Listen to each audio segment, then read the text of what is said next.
মালাকুল মউত তাসজিলুরও মরণ হয়ে যাবে। সব যখন শেষ হয়ে যাবে আমার আল্লাহ জিজ্ঞাসা করবেন, ও মালাকুল মউত এখন কে কে বাকি?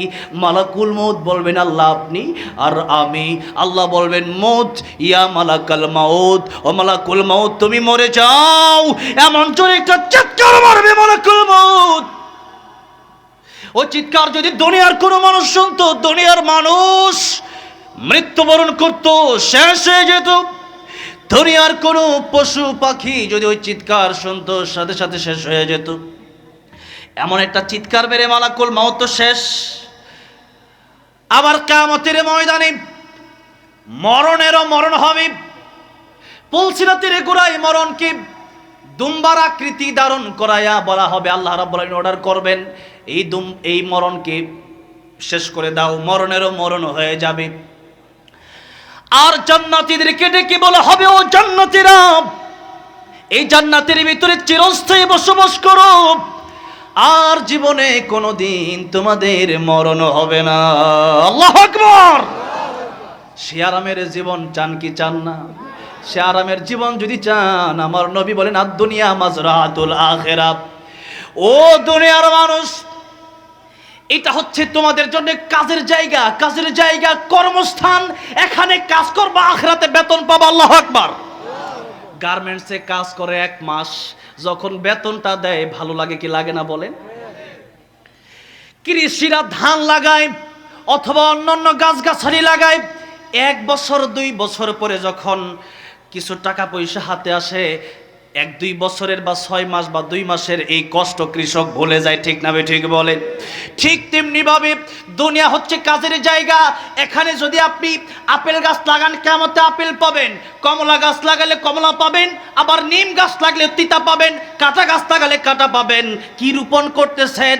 আপনার আমলটা কি? যদি আমল হয় ভালো, আখিরাত আপনার ভালো। আমল যদি হয় মন্দ, আখিরাত হয়ে যাবে মন্দ। আল্লাহ বলেন, ও দুনিয়ার মানুষ, এর চাইতে আর কষ্টের কি আছে? যে ব্যক্তিকে জাহান্নামে যেতে হলো, আর তার চেয়ে সফল আর কে আছে? যে ব্যক্তি জান্নাত পেয়ে গেল। সেজন্য কিয়ামতের ময়দানে অবশ্যই আমাকে আপনাকে উঠতে হবে। আল্লাহ রাব্বুল আলামিন আমাদেরকে সৃষ্টি যে করেছেন, আজকে আমাদের চলাফেরা দেখলে মনে হয় এটাই আমরা ভুলে গেছি। অথচ আল্লাহ ডাক দিয়ে বলছেন, কাইফা তাকফুরুনা বিল্লাহ وكنتم أمواتا فأحياكم ثم يميتكم ثم يحييكم ثم إليه ترجعون। আল্লাহ বলেন মানুষ কিভাবে আল্লাহর সাথে নাফরমানি করে। কাইফা তাকফুরুনা বিল্লাহ, মানুষ কিভাবে আল্লাহর সাথে নাফরমানি করে। অথচ এই মানুষ তো ছিল কুনতুম আমওয়াতা, এই মানুষ তো ছিল মৃত। আর মায়ের পেটে যখন ছিলাম, রূহ যখন ছিল না, তখন তো আমি আর আপনি কিছুই জানি না, চিনি না। মায়ের পেট থেকে অনেক সময় মৃত বাচ্চার জন্ম নেয় কি নেয় না? মায়ের পেট থেকে মৃত্যুর বাচ্চার জন্ম নেয়, মানে হচ্ছে আল্লাহ রুহু দেয় নাই, তাই মৃত। আবার এখন যদি আল্লাহ রুহুটা নিয়ে নেয়, কথা বলার সুযোগ আর আমার থাকবে? রুহুটা এমন জিনিস, রুহুটা এমন বিষয়। লক্ষ্য করেন, আমার বাড়ি, আমার গাড়ি, আমি কে? আমার হাত, আমার পা, আমি কে? আল্লাহ। এই কথা কয়দিন চিন্তা করেছেন আমিটা কে? সেজন্য আল্লাহ রাব্বুল আমিন বলেছেন, ইয়াউমা লা ইয়ানফাউ মালু ওয়ালা বানুন ইল্লা মান আতাল্লাহা বিকলবিন সালিম। কিয়ামতের ময়দানে সন্তানাদি আর এই যে তোমাদের দুনিয়ার সম্পত্তি, এগুলো কাজে আসবে না। কিয়ামতের ময়দানে যার অন্তরটা ভালো হবে, যার রূহটা ভালো হবে, যার কলবটা ভালো হবে, সে ব্যক্তি শান্তি পাবে তথা জান্নাতে চলে যাবে। সেজন্য আমার আমিটাকে, এই দেহ আমার, এই ঘর আমার, এই বাড়ি আমার, এই গাড়ি আমার, আমার আমিকে, ওটা ভালো করে যতদিন বুঝতে না পারবেন ততদিন আপনি কিছুই চিনলেন না, আপনি নিজেকেই তো চিনলেন না। মান আরাফা নাফসাহু ফাকাদ আরাফা রাব্বাহু, যে নিজেকে চিনবে অবশ্যই সে তার রবকে চিনবে।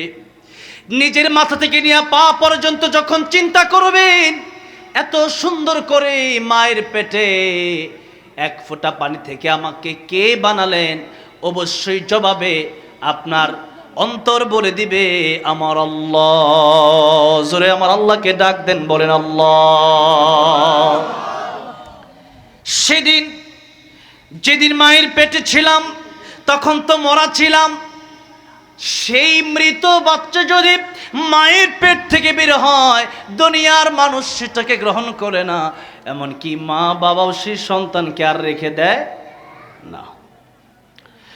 আমি আপনি যদি চলে যাই, আমার আপনার চলে যাওয়ার সময় কার কখন কেউ কি বলতে পারি? আমার নবীও বলছেন, ও সাহাবীরা, তোমরা আমাকে কি বলতে পারবা কে মানে তোমাদের জীবনের গ্যারান্টি কতটুকু? কেউ বললেন, ইয়া রাসূলুল্লাহ, জোহর পড়লে আসর পড়তে পারবো কিনা জানি না, এরকম দৃষ্টান্ত দিলেন।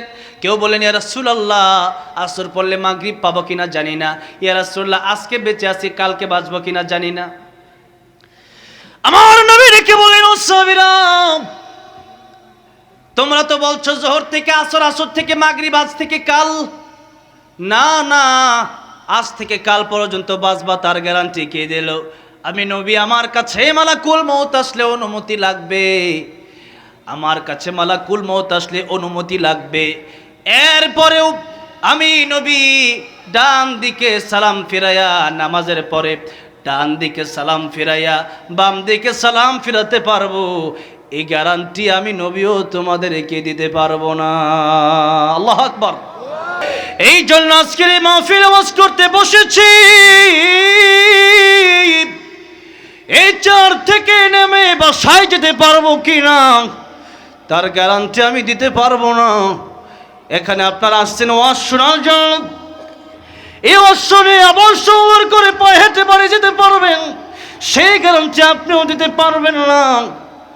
সুতরাং নবী বলেন, পৃথিবীর মানুষেরা রে, মৃত্যুর জন্য 24 ঘন্টায় প্রস্তুতি নিয়ে রাখো। মালাকুল মউত আজরাইল যে কোনো সময় হাজির হয়ে যেতে পারে। ও দুনিয়ার মানুষ, এই দুনিয়ায় তোমার যতগুলো ভাই আছে সব ভাই কিন্তু তোমার আপন না। এই ভাই দ্বারা উদ্দেশ্য নবী কি বুঝালেন ভালো করে বুঝেন। নবী বলতেছেন, 1 নাম্বার ভাই হচ্ছে তোমার আত্মীয় স্বজন, এটাও তোমার একজন ভাই। মৃত্যুর পরে কবরে যখন মানুষেরা তোমাকে রেখে আসবে, কত আপনের আপন, ওই সন্তান তোমার সাথে কবরে যাবে না। সন্তানের লাশ যখন দাফন করা হয়, কলিজার মা বাবা সন্তানের সাথে কবরে যায় না।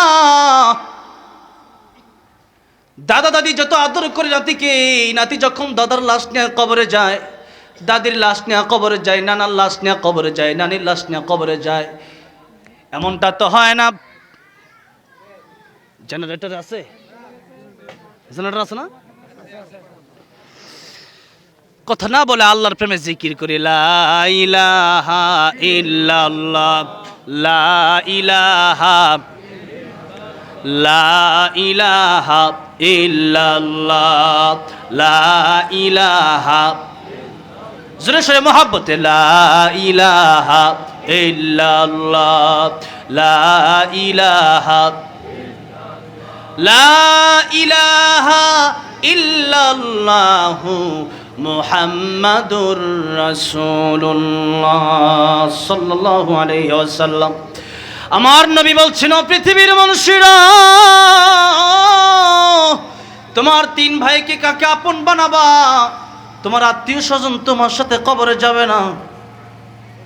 এমনকি তুমি যখন মারা যাবা, কত এলাকায় দেখছি, কত নিউজে দেখছি, মানুষ যখন মারা যায়, বাবা যখন মারা যায়, সন্তানেরা সম্পত্তি ভাগাভাগি করার জন্য পাগল হয়ে যায়। ঠিক না বে ঠিক বলেন?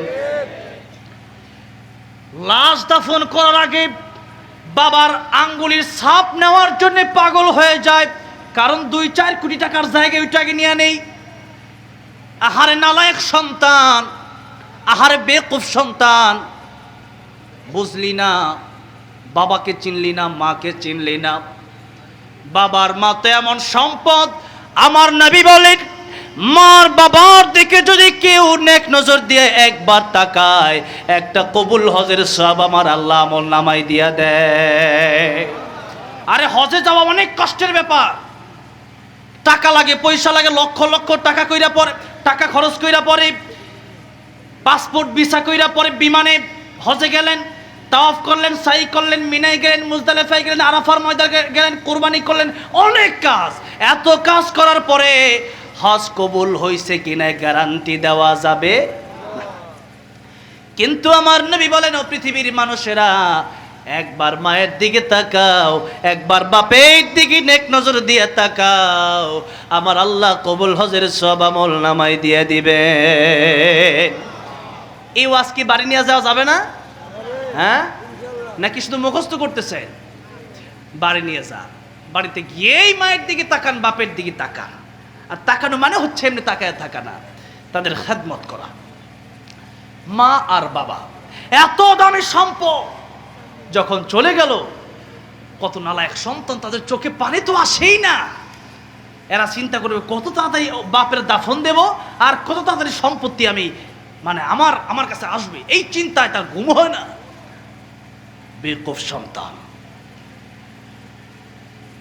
যেই বাবা দিনের পর দিন কষ্ট করে সম্পত্তি মানে ক্রয় করে গেল, এই সম্পত্তির ব্যবস্থা করে গেল, মন চাইছে যে মিষ্টি খাইতে, আপনার কথা চিন্তা করে সেই বাবা টাকাটা চিন্তা করছে, মিষ্টিতে ময়লা থুতু ফেলে দিছে, মিষ্টি খায় না। ঈদের সময় ভালো জামাটা আপনার কিনা দিয়া পরে, নিজে ভালো জামা কাপড় পরতে পারে নাই, সেই টাকা জমায়া 1 বিঘা জমি কিনছে।